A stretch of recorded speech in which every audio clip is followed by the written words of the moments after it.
Movies and Martinis celebrates women and diversity in the entertainment world by ranking trending movies, shows, and books with two completely different perspectives and ranked by delicious martinis.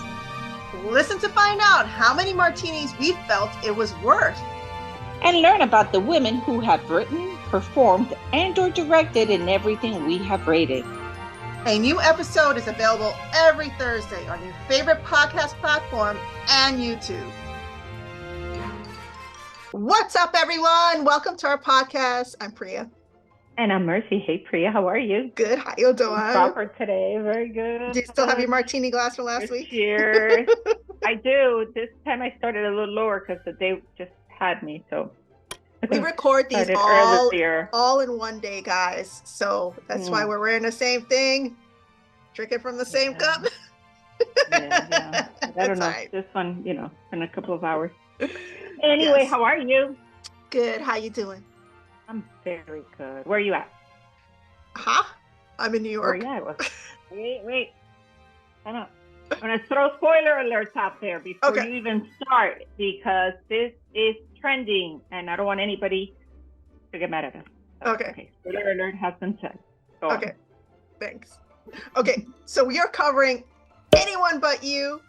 It's a rom-com available on Netflix and Prime, and is starring Sydney Sweeney and Glenn Powell. Mm-hmm. And it is starting all of them, like each one, all of it. Yes. They show all of it. So I have a little tidbit about that too. So let me give everybody the blurb about the movie, and then we could talk about it. What's it all about? All right. After an amazing first date, Bea and Ben's, so Bea is played by Sydney Sweeney and Ben is played by Glenn Powell. They have a fiery attraction in the beginning. It turns to ice quickly until they find themselves unexpectedly reunited at a wedding in Australia. They're best friends. So Bea's sister is getting married to one of Ben's friends. So they do not want to be mature adults about the reunion that they're experiencing. So they pretend to be a couple just to get other people jealous, and it all goes awry. And of course, classic rom-com. What do you think happens in the end? So what do you think of this movie? I loved it. I absolutely loved it. I know, I could see where somebody would think, it was corny, it was this. But I loved it. I loved it from the beginning. Thought it was so cute. It reminded me of so many books I've read. There's one specific book, it's not going to come to me until like 3 a.m, and then I'm going to say, oh, that's the book. But I swear I've read this script before somewhere. I loved the scenery in Sydney, Australia. It was just absolutely beautiful. I loved the music, how they kept incorporating the song of Unwritten Page. And so, I don't know. I loved it. I absolutely loved it. I loved everything about it. Their chemistry, their fight. I think. Wait. Who edited this podcast episode? It's getting so good. So good that I need to give a shout out to our sponsor, Blue Box Media, an NYC-based video production firm.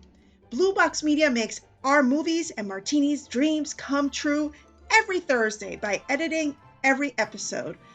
Check them out at blueboxllc.com. And okay, let's get back to those martinis. I don't know. I felt like I could relate with everything that they were going through. And it wasn't your typical, because it was so deep into their arguments and their fights. So, Priya, you have to help me remember what book. This is the book that you and I read this book in our book club, and they're stuck in this house where they both end up at a lake house with their friends. Remember? And they're stuck there, and everybody thinks that they're still together. They're in the same room, but they really broke up before. We're going to have to look this up. I know what you're talking about. You know what I'm talking about, right? We read so many books. I can't remember the title. Okay. So when we do, we'll put it on the notes because it will come to me. But it was that same scenario where they're stuck among all of their friends and family, and they have to play it as if they were still a couple but behind the scenes they're about to kill each other. They end up, Yes. remember, locked up in a cell in a wine cellar. Uh-huh. Anyway, so it was really good. How did you feel about the movie? It was all right. It was all right. It was cute and it was cheesy. So I kind of felt like in the beginning, the thing that they fought about, so they ended up doing like they met because she had to go pee in a bakery. She ran into a bakery, coffee The shop or coffee whatever, shop. Mhm. and she had to pee. They wouldn't let her pee because she wasn't paying customer. So she tried to buy something. The line was long, and he pretended to be her husband and bought her coffee so she could go pee. Yeah. And then after that, they decided to spend the whole day together. So it was a day-long date, and they fell Mhm. asleep together. They didn't hook up. They fell asleep together. They did hook up. They did? Yeah. They Yeah, because they kissed? talk about it later. Mhm. Oh, It's just that oh, she leaves early in the morning because she was afraid of her feelings. oh, But they okay. did So sleep together. when I Mhm. say hook up, you mean like make out? Did they make out? They I had don't sex. How's that for clarity? know, but they had their Yeah, clothes on 'cause when they woke up. oh, maybe they did put it on. I know. I remember. They do talk about it later.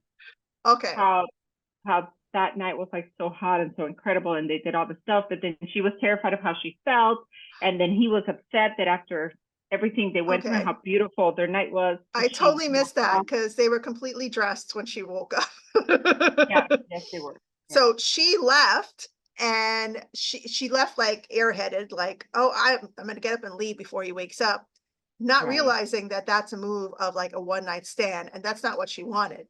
So That's not when what she she meant either. yeah, what she meant. So she called her friend, her sister or her friend, whoever she was talking to. And then that's when she realized, and then she walked back to the apartment and she overheard Ben telling his friend, oh, she wasn't worth it. She sucked, whatever. But that was his own Mhm. ego being bruised from her leaving. And Right. because of that, that's where They're at everything war. ended. Yeah, that's Mhm. where the war started and everything ended right there until they saw each other like a year later at a friend's wedding, her At a sister's club. wedding. Yeah, They were at a club. at a Mhm. club because those people are getting married. And Mhm. they're like, hey, I hate you. Hey, I hate you too. Mhm. But we'll play nice because our friends are getting married or whatever. And Right. then the rest of the movie was just them, trying to get along because of the Yeah, wedding. they incorporate the parents and like Hmm. their parents' input in the whole thing and how that plays in. Their exes, who they're kind of having second thoughts about or trying to rekindle a relationship, Yeah. but they can't seem to get out of each other's head. And as much as they fight it, they always end up kind of staring back at each other. Yeah. And I'm kind of like myth, like who invites somebody's ex? So the wedding took place in Australia. Right? So Yeah, everybody I'm flew with out to you. Australia. Who invites an ex-boyfriend all the way to Australia? Probably spent like 100 G. I mean, Right. Well, he $1,000, says I it. mean. He says that he goes, your parents brought me here with their frequent flyer miles. Oh, okay. He says Well, when he's that's at the kids' still birthday. money. They could use that for something else. Absolutely. They dragged the dude all the way there, not sure how their daughter was going to react. And, Yeah. you know, And so on that point, they do make it seem like he's been a friend of the family since he was 11 years old. So he was like okay. her boyfriend, but extended family. So they wanted to bring him to the wedding, her Mm, sister's wedding. So it was not only a setup, but he yeah. was kind of like extended family, and that's what they brought him. Okay. Really, they So, wanted them to get together, but that's the excuse the parents used. Well, he's like family. We've known him since he was 11. And her reason for not pursuing their relationship was that they, in all the years they were together, it was her one and only guy. They never argued. And mm, she thought that was weird. yeah, that is weird. um, so it's so funny you remember all these details because I checked out watching it. I was just like, Oh, and you I was know me, so I get on into my it. phone and I'm just like, what's going on my phone? Sat next to you, like, yeah, the movie's on. And you're like, oh, yeah, yeah. Priya, get off the phone. I'm like, you're like, look at me like, who are you, Wade? Because Wade does that to me. He's like, put down Oh, your I phone. know. Yeah, you're So that's how missing you it. know I'm not engaged. I'm not watching it Yeah. because, Anyway, so the nudity scenes, there are a lot of nudity scenes. There And are. so Sydney Sweeney, she's done a lot of topless characters in different movies and shows, a lot of topless Right. characters.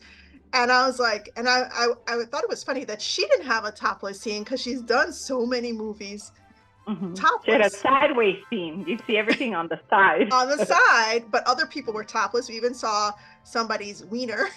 Yeah, the surfer dude. I didn't expect that. I was like, that wasn't necessary. So weird. Why did they show his pee-pee? Like, that was not necessary. It was unreal. Yeah.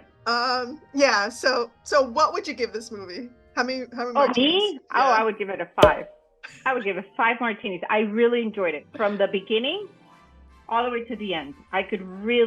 First of all, it caught my attention. I was engaged. I loved the whole cast.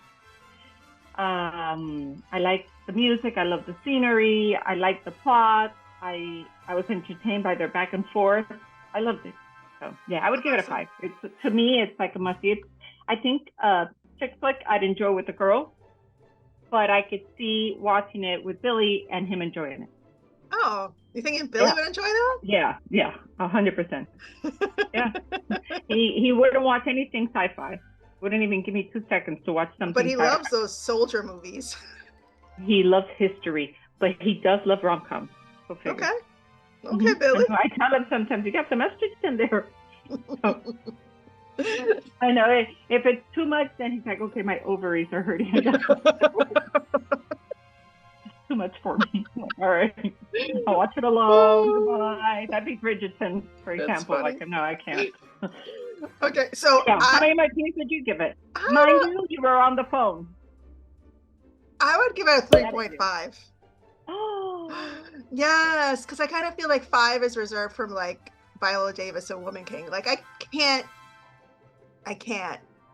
Like my major sci-fi movies are 5s.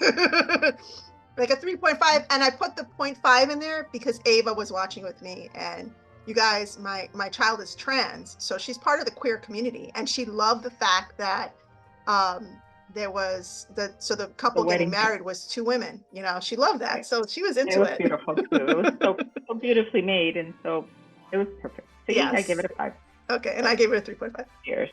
Cheers to 5. Cheers. You can tell our taste. All right, 5 it is. All right, y'all. Well, thanks for watching. Make sure you like, share, follow, subscribe. Let us know what you thought of this movie in the comments. Yeah. And we'll see you next week. Sounds great. See you later, alligator. Bye. Bye.